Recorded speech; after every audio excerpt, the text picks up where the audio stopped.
11वें अध्याय में ऋषि जी बोले, हे सूत जी, यह तो आपने मुझे महादिव्य शुंभलिंग की उत्पत्ति सुनाई, जिसके प्रभाव से दुखों का नाश हो जाता है। हे महाभाग, अब आप ब्रह्मा और नारद के संवाद के माध्यम से शिव पूजन की विधि बतलाइए, जिसके करने से शिव जी प्रसन्न होवे।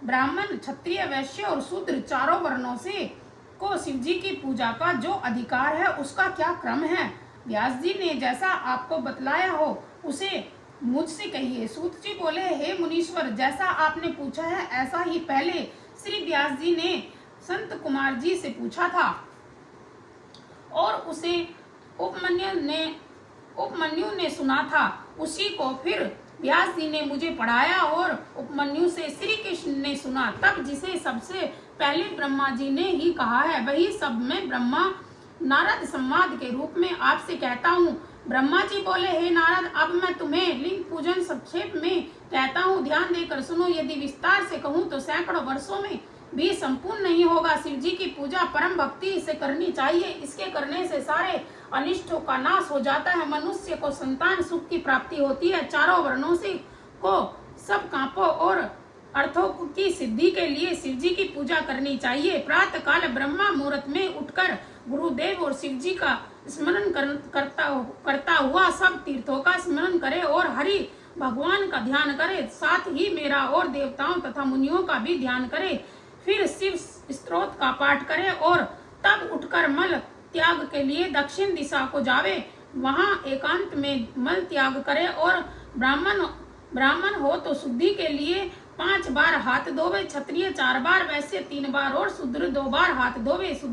गुदा और लिंग में 1 बार, बाएं हाथ में 10 बार, फिर दोनों हाथों में 7 बार मिट्टी लगावे। इसी प्रकार दोनों पैरों में 3 बार लगाकर फिर 3 बार हाथ में लगावे। स्त्रियों को शूद्र की भांति मिट्टी लेकर हाथ पैर धोना चाहिए। फिर अपने वर्णन के अनुसार दातून करे। दातून के लिए ब्राह्मण 12 अंगुल की, क्षत्रिय 11 अंगुल की, वैश्य 10 अंगुल की और शूद्र 9 अंगुल की दातून करे। षष्ठी, अमावस्या, नवमी और व्रत के दिन, रविवार को संध्या के समय और श्राद्ध के दिन दातून न करें।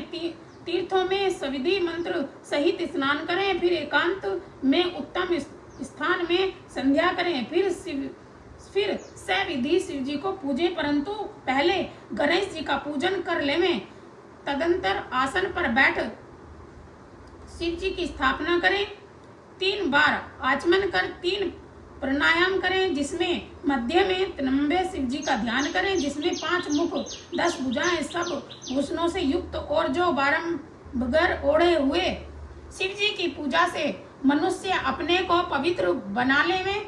फिर प्रणव मंत्र अर्थात ओंकार से ही संन्यास पर शिव जी की पूजा आरंभ करें, जिसकी और बहुत सी विधियां गुरुदेव से प्राप्त कर लेवें। फिर शिव जी पर सहस्त्र जलधारा वेद मंत्रों द्वारा चढ़ावे। फिर शिव जी के ऊपर चंदन और पुष्पादि चढ़ावे और प्रणव पूर्वक उनसे आगे सुगंधित की सामग्री देवें। फिर नाना प्रकार के वेद मंत्रों से उनकी स्तुति करता हुआ उन्हें नमस्कार करें। फिर अधर्व देकर शिव जी के चरणों में पुष्प बखेर देवें। फिर देवेश को प्रणाम कर आत्मा से शिव जी की आराधना करें। प्रार्थना करते समय हाथ में पुष्प लेकर उनके सामने खड़ा होवें और अंजलि बांधे रहें और कहें कि हे शंकर जी, मैं ज्ञान से अथवा अज्ञान से आपकी जो कुछ भी पूजा की है वह फल होवे। और ऐसा कहकर हर्षित होकर शिव जी के ऊपर फिर पुष्प चढ़ावें और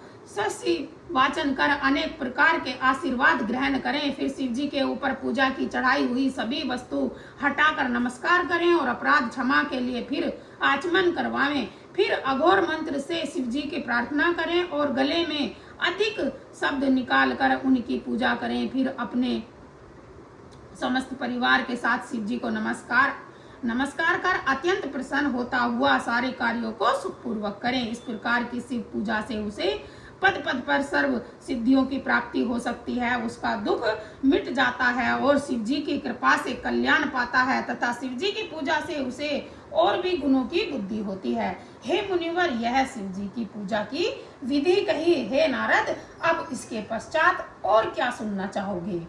आज का 11वां अध्याय यहीं पर समाप्त हुआ। बोल शिव महापुराण की जय।